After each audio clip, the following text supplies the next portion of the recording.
ప్రత్యేక తెలంగాణ సాధనలో పాలు పంచుకున్న బీజేపీ ఉద్యమ ఫలాలను తమ ఖాతాలో వేసుకోవడానికి పావులు కదుపుతోంది. తెలంగాణ ఏర్పాటులో బీజేపీదే కీలక పాత్ర అంటూ జనంలోకి వెళ్లేందుకు ప్రయత్నాలు మొదలుపెట్టింది.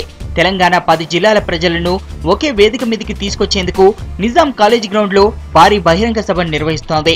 తెలంగాణ ఆవిర్భావ మరియు అభినందన సభకు రాజ్నాథ్ సింగ్ గారి సభకు పెద్ద సంఖ్యలో భారతీయ జనతా పార్టీ కార్యకర్తలు కానీ, సానుభూతి పరులు కానీ, తెలంగాణ ఉద్యమకారులు కానీ తరలి రావాలి అని చెప్పి తెలంగాణ కోసం ఇంత నిజాయితీగా నిలబడ్డ వీరికి అభినందన తెలపాలని చెప్పి మేమందరం కోరుకుంటా ఉన్నాం. వారిని రావాల్సిందిగా కోరుకుంటా ఉన్నాం. పార్లమెంట్ లో తెలంగాణ బిల్లు పాస్ తర్వాత బీజేపీ నిర్వహిస్తున్న మొదటి సభ కావడంతో నాయకులు ప్రతిష్టాత్మకంగా తీసుకుంటున్నారు. ఈ సభకు తెలంగాణ ఆవిర్భావ సభగా నామకరణం చేశారు.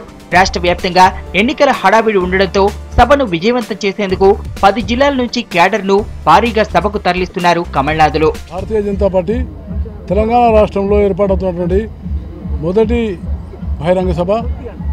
దీని యొక్క ప్రధానమైన ఉద్దేశం ఏంటంటే, మొన్న పార్లమెంట్లో జరిగినటువంటి అనేకమైనటువంటి ఒక విషయాల మీద చర్చలు, ప్రధానమంత్రి ప్యాకేజు, తెలంగాణ రాష్ట్రం ఏ విధంగా ఆవిర్భవించింది అనేటువంటి విషయం మీద, రాబోయే భవిష్యత్తులో తెలంగాణ ఏ రకమైన తెలంగాణ ఉంటుందనేటువంటి విషయం మీద భారతీయ జనతా పార్టీ రేపు ఒక స్పష్టమైనటువంటి ఒక సందేశాన్ని అఖిల భారతీయ అధ్యక్షులు రాజ్నాథ్ సింగ్ గారు ఇవ్వబోతున్నారు. ఎన్నికల కోడ్ అమల్లో ఉండడంతో కటౌట్లు, బ్యానర్లు లేకుండానే ప్రజలను సభకు తీసుకొస్తున్నారు. బీజేపీ 272+ మిషన్ కార్యక్రమంతో ముందుకెళ్తోంది కాబట్టి దాన్ని స్వాగతిస్తూ 272 డప్పులతో రాజ్నాథ్ సింగ్ కు స్వాగతం పలకనున్నారు. మధ్యాహ్నము వారు అరుణ్ జైట్లీ గారు వారు మిగతా నాయకులతో ప్రత్యేక విమానంలో వస్తారు.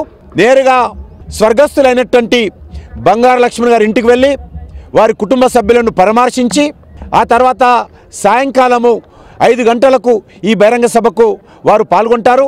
తెలంగాణ ఉద్యమకారులు, విద్యార్థులు, కుల సంఘాల పెద్దలు, ఉద్యోగస్తులు అందరూ ఈ సభకు పాల్గొని ఈ సభను జయప్రదం చేయాల్సిందిగా విజ్ఞప్తి చేస్తా ఉన్నాను. బీజేపీ జాతీయ అధ్యక్షుడు రాజ్నాథ్ సింగ్ ప్రత్యేక విమానంలో మధ్యాహ్నం 12:45 గంటలకు బేగంపేట్ విమానాశ్రయం చేరుకుంటారు.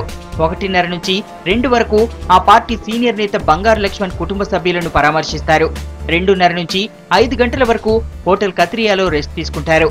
5:15 నుంచి 7:45 వరకు నిజాం కాలేజీలోని తెలంగాణ ఆవిర్భావ సభలో పాల్గొంటారు. రాత్రి 8 గంటలకు ప్రత్యేక విమానంలో బేగంపేట్ విమానాశ్రయం నుంచి ఢిల్లీ బయలుదేరనున్నారు.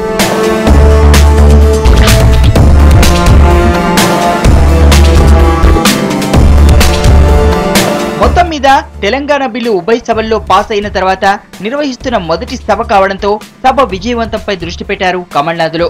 కాంగ్రెస్, టీఆర్ఎస్ పార్టీల కంటే ముందుగానే విజయోత్సవ సభ నిర్వహిస్తున్న బీజేపీ తెలంగాణ క్రెడిట్ ను తన ఖాతాలో వేసుకోవాలనుకుంటోంది.